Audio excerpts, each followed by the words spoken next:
Working Class on DeerCast. It's episode 112. It's actually the last episode of the series, which sounds sad, but I think it's a good thing, right? Not that it's ending, but like there's positive transition with DeerCast coming to partner. And I had to have Matt, Not Your Favorite Podcast, the host of Not Your Favorite Podcast, be my guest for the last episode. So thanks. You son of a gun. It's the 100% Wild podcast. One of these days, we're going to catch up to you guys. Yeah. One of these days. You guys just had to keep trying, I just remember it's Not Your Favorite Podcast. I think that's what you guys call it. Yeah, that's right. Knife Op, not your favorite outdoor podcast. That was a classic podcast phrase over here for us. Yeah, thanks, Uncle Mark, right? It's like I think that one was courtesy of Taylor. Oh, was that a Taylor thing? I always thought it was a thing. That's all right, though. We can blame it on Taylor, but I think, that's fun to me. Like, it's a fake feud. That's right. We have a good time with it. And actually, behind the scenes, we were trying to help each other out and drum up some future business and partnerships and all kinds of good stuff. So, and that's kind of where you were leading with your intro in regards to the Working Class on DeerCast and that transition. And that's been running 2 years now, I feel like. Is that right? Just a touch over 2 years. So, and you guys in that time have absolutely exploded and busier than ever. And so a lot's changed, in 2 years. Yeah, it's been awesome. So I want to thank you for kind of letting us in the door of DeerCast and kind of letting us be the We'll Go Brother podcast to Not Your Favorite Podcast for the time. And then, but it's been awesome, man. We've met a ton of great people through Drury Outdoors, ton of good connections. And you're a major part of that. So I just want to give a big thank you to you first and foremost. So yeah, no, I appreciate you guys are working hard for us and getting the word out there on DeerCast. And that's really what the partnership was all about in the beginning. And since then it's kind of grown into different levels. And I think, the plan is this series is ending on DeerCast, but we're going to continue a partnership over on the full Working Class podcast and be a partner with you on every level over there. So continuing to have that connection going forward. Yeah. And I always felt like I wanted to give this full explanation on this episode, because I always felt like when I start to tell people like, we're ending the series and they're coming to partner, a lot of people like, oh, it's like, no, it's not a bad thing. Like, this is a good thing. It's just changes with growth. Like, it's good. So anyone out there that might think it's a bad thing, it's clearly not. So positive all around. It frees you guys up to do more podcasts over in the Working Class side too, right? I mean, that's as you continue to grow that brand, that's the goal on your side. So I think it works out in a lot of ways. Yeah, definitely. So that being said, I appreciate everything. I still want to get you into the WCB studio. I want you to just come in and be able to relax and not do anything. Like, just come in and drink a beer and BS with us. That's what I want for you. Hey, I would love that. I think it's going to have to be after deer season though. Yeah. Oh, at this point we'll do that then. So how is season going, man? It's been full of ups and downs. I mean, we've had some great hunts and great opportunities, and my son Cameron killed his first whitetail, a nice buck over at my dad's farm. So that was an awesome experience. Killed a good deer during the Missouri gun season on my farm. So that was cool. Scott's killed a couple good bucks.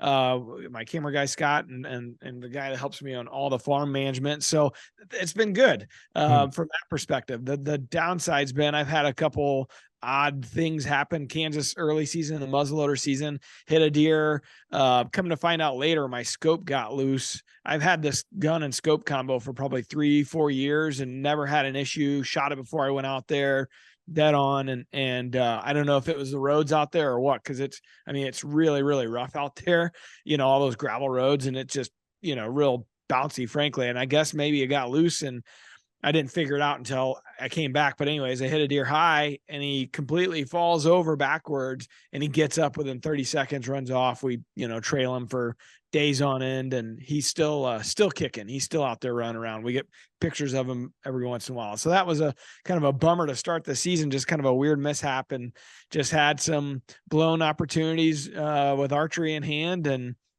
like I said, it's been a season full of ups and downs, but I'm on one right now and trying to finish out on a high note, and hopefully we will. So on back to my lease, I got a pretty good one we're chasing.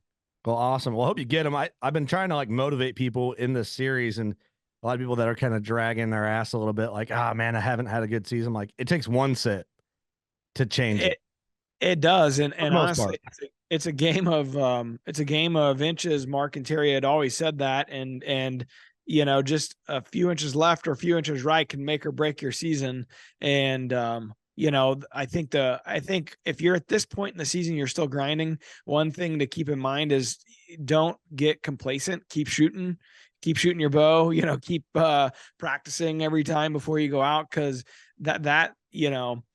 it can change on a dime, and it could be the last minute of the evening's hunt, the afternoon's hunt. Like, you just gotta be ready. And as soon as you start kind of like letting that creep into your mind, like, I haven't had anything happen for weeks on end, like, that's the time it can happen. And Yeah. you got to be ready for it.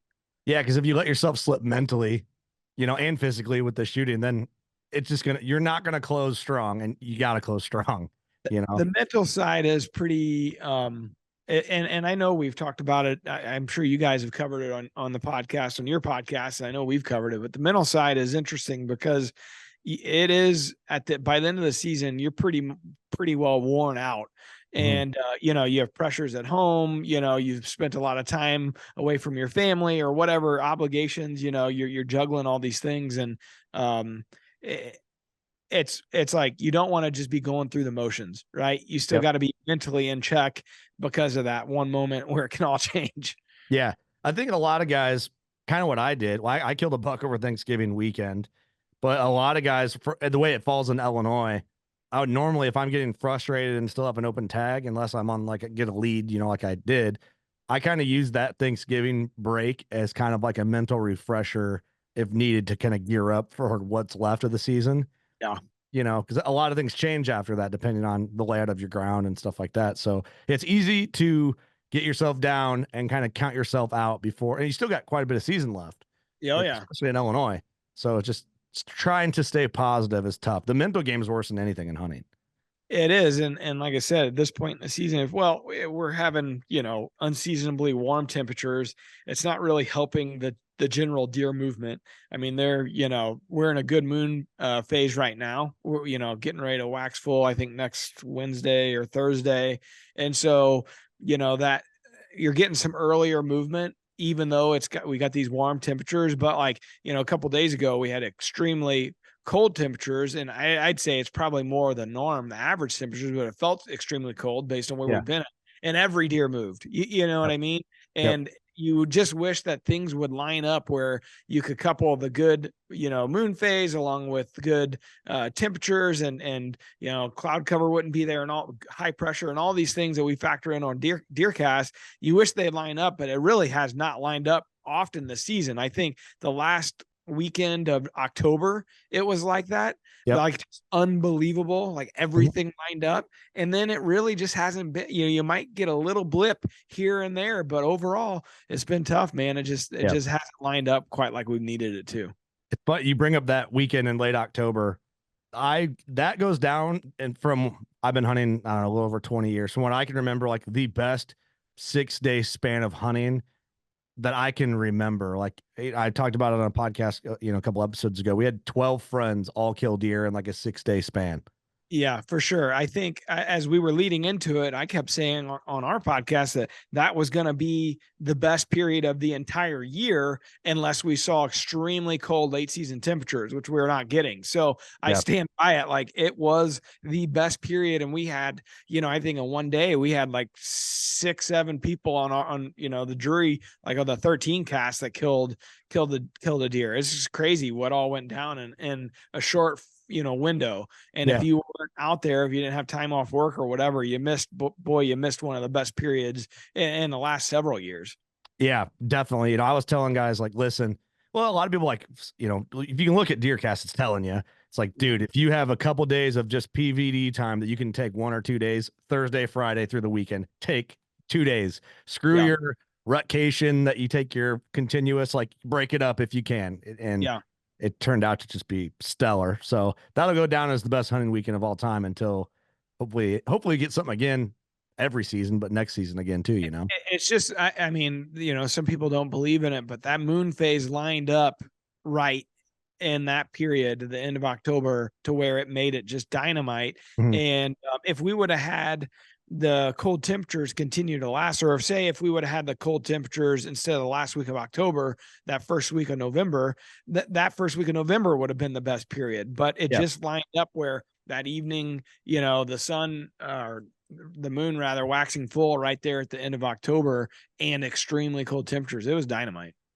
The moon is one of those things that for some reason, it's like, I feel like half the guys out there are like, nah, doesn't matter. And some guys are just die hard on it. And I only pay attention to it when DeerCast is like, it's going to be good. Or I hear, Mark or Terry mention something like, but I don't live and die by the moon. When Yeah. I got buddies that bring it up, I'm like, oh yeah, I'm going. Does that make sense? Like, I don't Yeah. not believe it, but I'm not like the dude who's screaming first. Moon phase is number one from the rooftops, but It's not number one. And actually in DeerCast, in the algorithm, it's not even that much of a positive or negative attribute. It is a weight, and it does affect it, but not like some people think, oh, the juries are all basing it off moon. It's not that. Mhm. But I think the issue is, like, you have people way smarter than you and I, the deer biologists and people that study this for a living, and their studies show it not having any effect. But if you really dive into those studies, I think they're flawed in some degrees as to maybe where they're taking place at, or how exactly they're studying it. Like, if the collar's only, peeing every, whatever it is, 15 meters or whatever. Like, as an archery hunter or deer hunter in general, you're trying to get a deer, catch them as they're getting up from their bed and moving to the food source, or moving to do whatever they're doing. You're trying to get as close as you can. Mhm. So you're already within their, I think, their scope, or their little circle, so to speak. Yeah. Yeah. So like those 15 yards, like that or meters rather, that means a lot to a hunter. And Yeah. so if just off a bedroom, and they get up a little bit earlier and they move that distance, it may not have triggered on those collars, because it's not a Yeah. big distance. But for you and I, it is a big distance. So Yeah. we've had, I think it was Dr. Strickland. I forget who it was that we had on the podcast, and great guy, knows more than I'll ever know, obviously, and in relation to the deer and behaviors and all that stuff. But he explained that to us. It was like, it was kind of a light bulb moment. It's like, it seems like it's a little flawed then.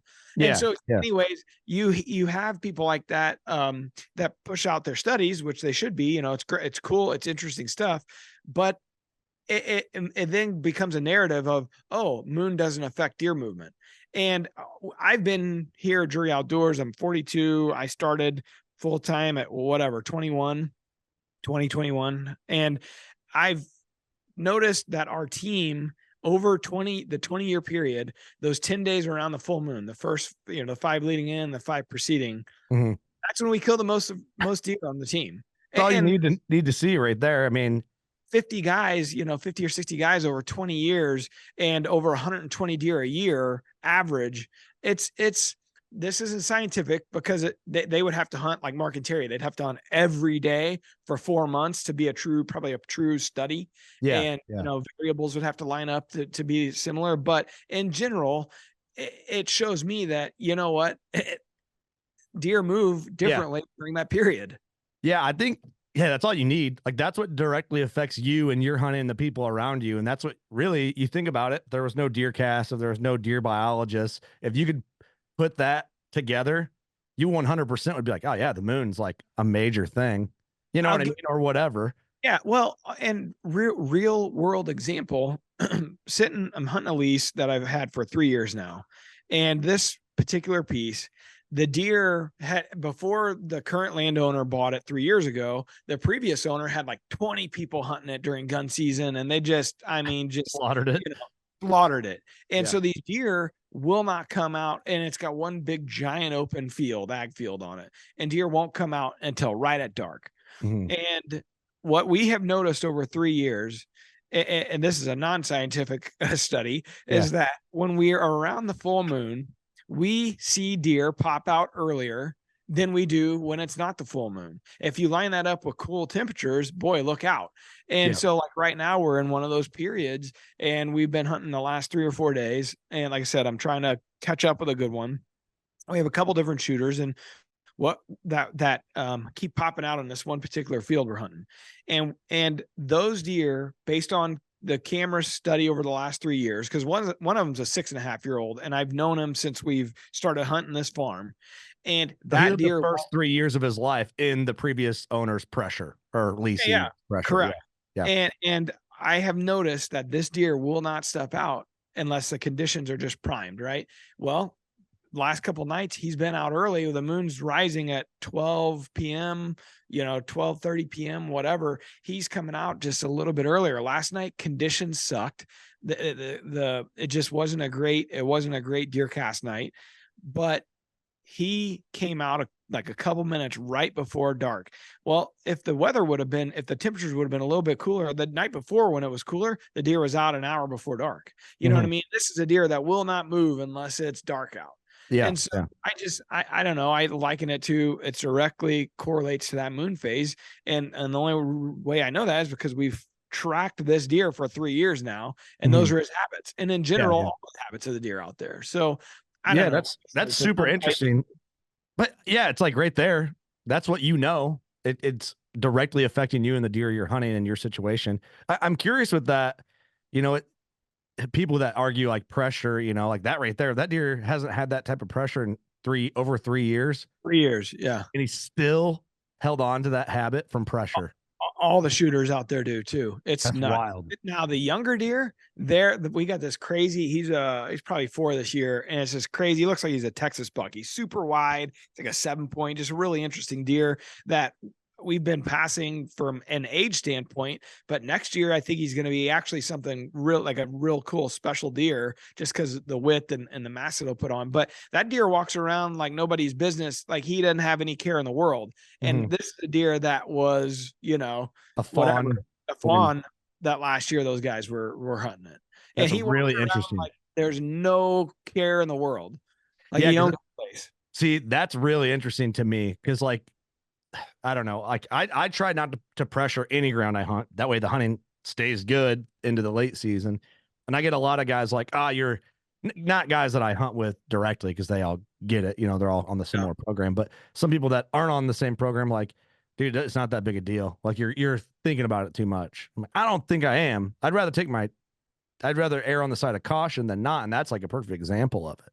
I think even like this particular farm, it still has some intrusion. It's got an easement on it, and it still has some intrusion. So, for instance, an elderly couple lived at the back end of the farm, like past the farm on this easement, and they would drive every night. They would drive by every night at like dark, right before the 30 minutes when all the deer are supposed to move. They drive right by. when you don't want them to drive by. Yeah. Correct. So unfortunately in the off season, the gentleman, he passed away. And so the widow sold the house, and there's nobody back there this year. And this is just non-scientific, looking at like the last 2 years versus this year. This year, the side of the farm that easement's on, it's unbelievable the amount of deer and movement we have on that side now. And it's all because they don't have someone driving through. They don't have intrusion. And people say like, oh, they get used to a farmer. They get used to equipment. They get used to this and that. Well, that elderly couple had probably done that every day for 20 years or whatever it was.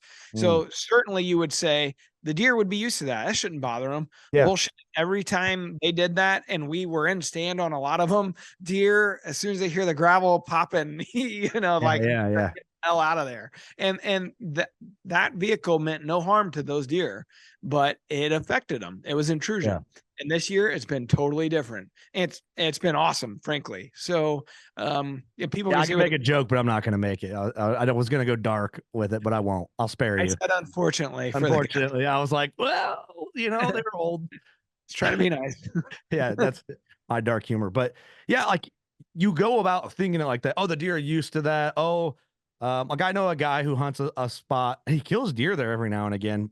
But the old man like cross country skis through the timber, and I watch, and I love him, and he listens to every podcast. He's a great friend, and I'm just like, man, I would do anything I could to find another piece rather than deal with just like that old dude skiing underneath me. Like that would just drive me so nuts.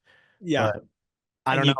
you can't do anything about it either. Especially Yeah. if that's the only place to hunt. It's like, oh my God. It's like, Well, what am I going to do with this? pressure is always a really interesting topic. I love those examples you have because it's like it proves the naysayers wrong. Like it's not a big deal. It doesn't matter if you drive down there every day. Now, if they drove down once a week, it'd probably be significantly less impactful on them. Like when I mow a farm through some CRP, like burn strips and the perimeter of another farm on my tractor 4 times a summer, probably doesn't mess with them.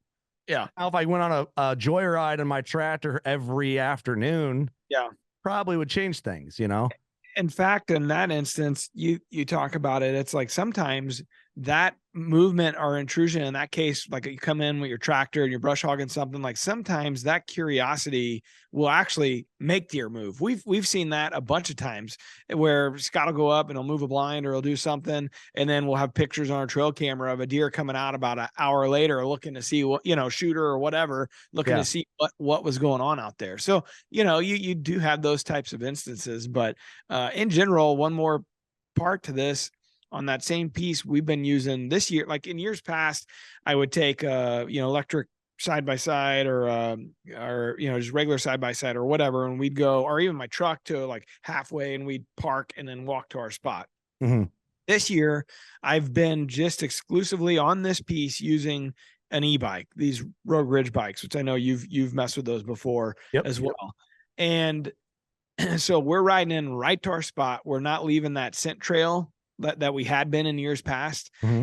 And we're getting in quick, we're getting in quiet. And even our exit strategy, like, we're blowing probably 20, 30 deer off the field, between the front to the back to the front of the property. But it's so quiet and it's so quick. Like we do it with the headlamps off, like we just do it kind of incognito. And man, I really don't think it bothers them one bit. And I will say, like, this year we've had much better luck when we've gone out to this farm, seeing deer, seeing them in daylight. Like, I think there's something to that piece of it and how we're accessing our spots and going closer, not leaving a scent trail with our boots. Like, I think even that's left a big impression. I am the biggest e-bike fan, and there's a lot of people that don't get it until you have an experience like what you're having, because it's hard to justify buying one. Yeah, they're expensive. 4-wheeler for the same price, a used one. Yeah, and I get it, but damn, if you care about pressure on deer, I have zipped by deer, and it's like, what was that? But kind of like, I don't know, it's crazy. I've zipped by deer, watch a buck stand up in some CRP grass. If you keep on cruising, it's just different. I don't know. It's a magic carpet. It is. It's interesting. And I mean, we've had them for a couple of years and I've used it here and there, but this year I just said, you know what, I just felt like we needed to quit using the side-by-sides or the EVs or whatever on this farm, just because the other thing is this big wide open field. Like, it's hard to find somewhere to stash it. Mm-hmm. Whereas like the bikes, we literally ride them to the spots and lay them over, maybe throw a little bit of brush or a leaves on it. And it's just invisible. Like, they don't even pay attention to it. We've had them come up and sniff them and, and look at them, and they don't spook on them. Whereas you got some sort of 4-wheeler, ATV, UTV, whatever, like they do not like that. It's some big box, kind of out of nowhere in their little terrain. So I was kind of wondering about that a little bit. I always took like burlap and would like lay it over it or just get it to a spot where, I've had deer come up. I sprayed mine down with nose jammer. I don't know if it made a difference or not, but whatever. But I have a box blind I put on a gravity wagon, and so it's got wheels, it's metal, it's ugly, but it's farm equipment, and it just sits up there in the field. And I rode my e-bike to it, and I just leaned it against the wagon. And looking at it, I'm like, I don't know if they're going to care about this. It's, so does it look different because my e-bike's leaned up against a gravity wagon, or should I have tucked it 30 yards away somewhere? It's like, where do they care and not care when it comes to that? So I don't know. I thought a lot about that as well, because a lot of we use a lot of those Keen trailers where like our box blinds you could pop them up on those trailers or whatever. And I've been wanting to put it underneath the trailer because there's room there by the tongue, just stash it there. And I haven't done it yet, but I think if I had a couple cedar branches or something, or like you're saying, burlap, like I wouldn't think twice to stash it right there and flat and lay that over the top, I don't think they would mess with it at all or care. Yeah. I'm going to figure that out this year. I'm going to get a new Rogue Ridge bike. I had the 750. I'm upgrading to 1,000. That's what I'm hard on them. And I told them, I'm like, I'm going to try and break it. And I've had the other one for years, and it's been a workhorse. Yeah, and full disclosure, they are a partner of ours, and I've had a few flats on the smaller one, and then these guys in here, Tim and Scott and these guys got better tubes, I think. I forget what the gator tube or something like that. And they got better tubes, and we haven't really had the issue since then. The two differences, because I got a 750 in Bottomland, and then I got the 1,000 because Scott's on one, I'm on one. Yeah. And the difference that I felt like I've noticed between the two, I feel like the 750, I like it from it's small and it's easy to stash anywhere. And you know, I like it from that perspective, and Bottomland's cool and it folds up, also cool. Yeah. But I feel like it's a little bit rougher because it's lower to the ground. The 1,000, it rides a little bit smoother, but it's also got those bigger tires on it. Yeah. But I've also wrecked that one a couple times. Like, you gotta watch out on gravel. Yeah, gravel's tough. And then I kind of have a hack. I leave it in the middle gear, and I don't shift like a mountain bike gear on it. I just leave it in the center gear, and I just run it like that. Yeah, I don't shift it at all. I just leave it on, and I don't even know what gear mine's on. I just because but I will say this farm I'm on is relatively flat. Like if I were going up hills and stuff, it probably would be a different story. Yeah, they're a tool that it's something I want to do more dedicated podcasts on, is just like e-bikes and the benefits and stuff, because there's a lot I thought they might benefit me, but I didn't realize it until I got one. Yeah. Like, it's a game changer. Like I rarely hunt not using one. Yeah. They're pretty handy. It's silent. Love them. I love them. It's an investment, but it's worth it. So if you got to talk your wife into it, I get it. It's hard. It's a hard sell, but so, you know, $3,500 for a bike. It's like, that's a lot. Well, we'll go to the campground, man. And I'll put one of those like little kid chariots. So you put your kids in, it's got like the netting. Yeah. And I'll put my kids in that and hook it up to that thing and rip around the campground. And they love it. Yeah. They're pretty awesome. Like I wouldn't have thought I loved it as much as I do. Yeah. It's just one of them things. Hey, one other thing I want to talk about real quick before we get out of here. You know, your son's killing deer now. Yeah. Is this double the taxidermy for the house, or like what's the deal that you got to work out there? Because I know there's a conversation that had to have went down, right? Yeah. So for the most part, I asked him, and it wasn't like a giant or anything. Like I see some of these kids that are killing like giant deer for their first deer, and I'm always thinking, man, you got ruined. You know, like yeah. My son had no expectation of what he wanted to shoot, and so when we went up to Dad's, really it was I let him dictate it. And whatever got him excited, and Dad and I are on the same page about that too. It's like, hey, you know, like I don't care if he was a freaking spike. I really didn't care. Whatever he wanted to shoot, we're in for. And so we had this good, you know, year and a half or whatever, I don't know, 2-year-old, whatever it was, 8-point come out.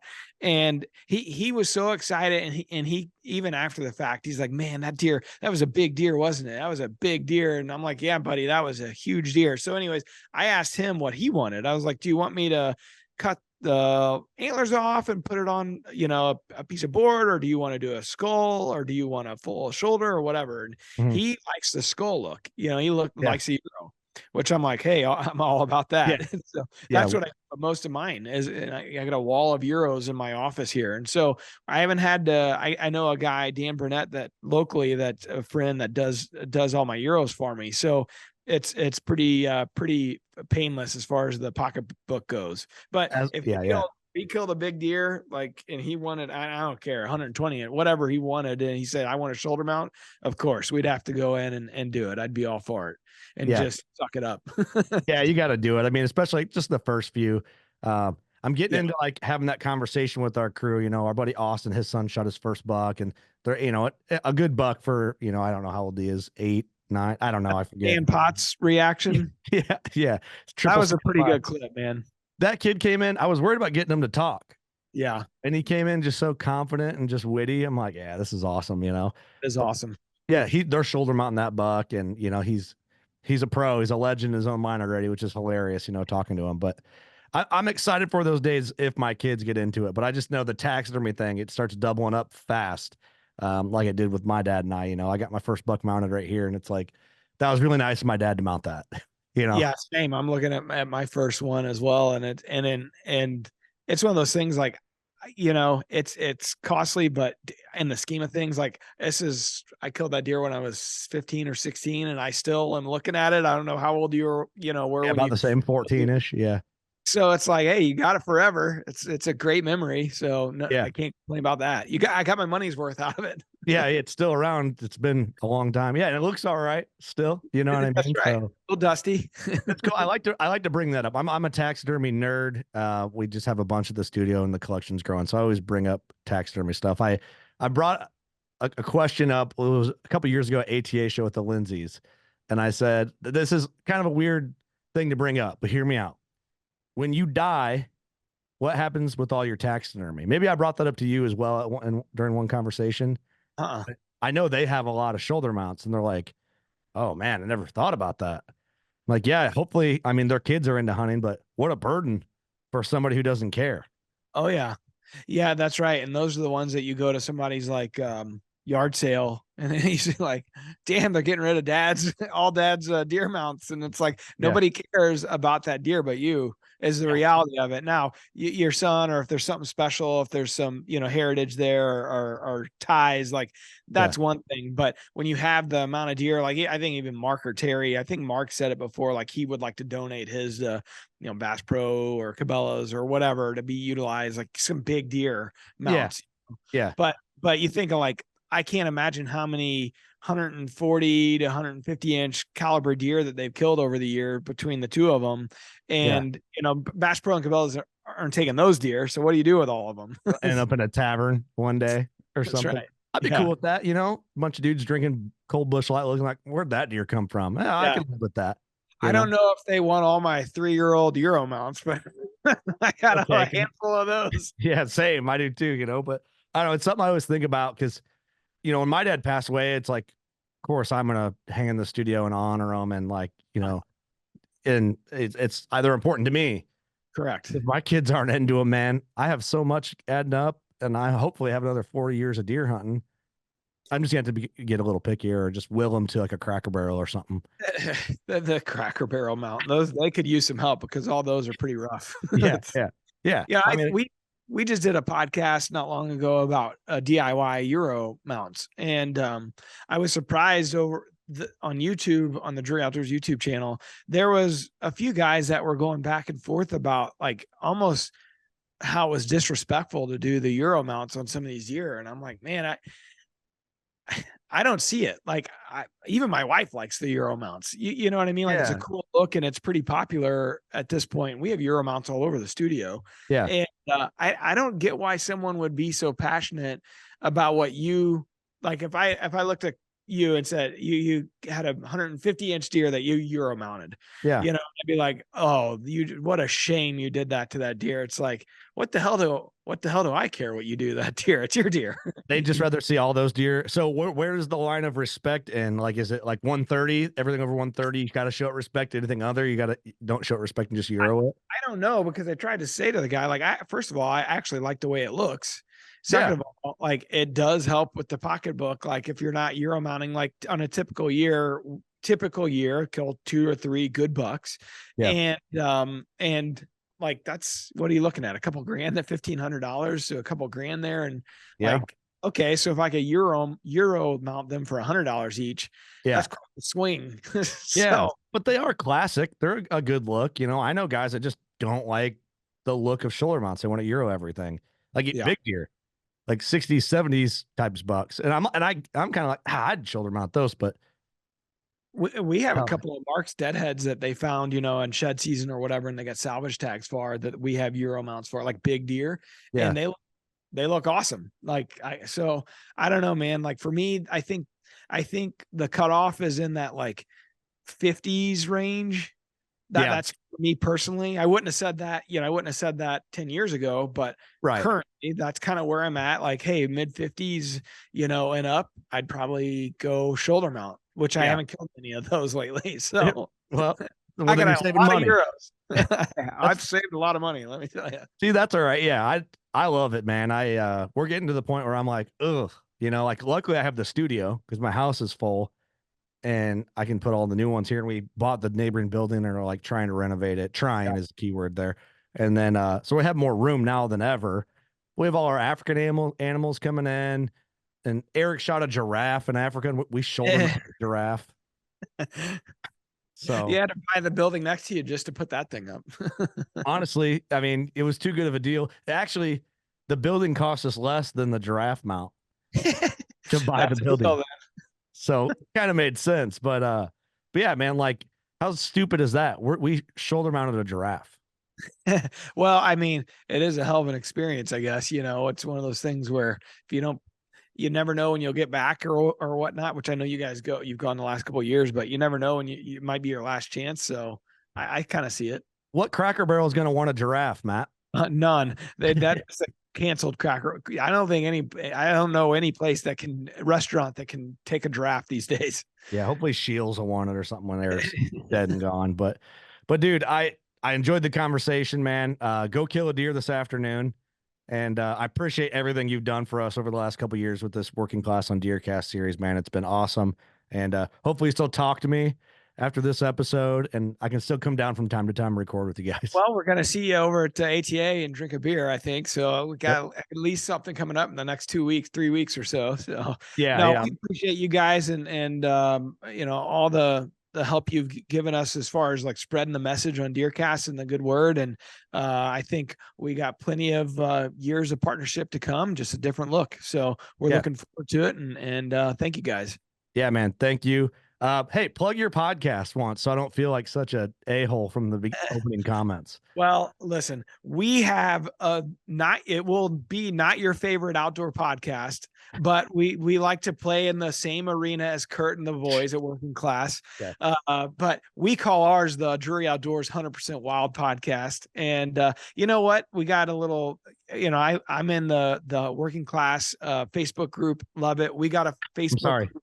Yeah, I love it. Now, I don't comment much because I have a feeling like I could get killed in the comment section. So I'm one of those creepers that just like to keep in touch with what everybody's saying. But we have a Facebook group too for the 100% Wild podcast called the Rack Pack, and you're in it, and like yours, like it's a good place to shoot the shit, good camaraderie, show your deer if you kill one, your turkey, whatever it may be, get some good advice. So come on over and jump in if you want to. But no, we appreciate it, and I love the back and forth banter between the two podcasts. Well, we've been talking about it for the whole time we've been doing Working Class on DeerCast. We actually do need to box out time this summer, like July sometime, and get you guys here. Let's do it. And we'll just BS, man. I just want you to come in and not to worry about nothing. Have a beer. Don't worry about any production stuff, anything. You're just here to talk. That's it. Great. That'd be different for me, man. Yeah. That's why I want to see you in that atmosphere, because every time I'm there, I'm that guy. Yeah. Yeah. It's nice, isn't it? Nice change of pace to come somebody else's podcast and not have to worry about it. It's great. I love it too. So I want to return that treatment for you. So, all right, deal, man. We'll make it happen. Cool. Well, thank you so much. Thank you everyone for watching and listening to this series. We're not going anywhere. We're just cussing a little more twice a week instead of once a week. That's my kind of podcast. Yeah, that's right. So you know what to do, everyone. Go shoot a giant. Thanks for supporting us. And we'll catch you next week. We're doubling down on regular WCB content. It's going to get scary. Good luck. If you still have an open tag, go kill one, Matt. I will, man. I'll keep you posted. Thanks for having me on, and thanks for everything. Thanks, buddy.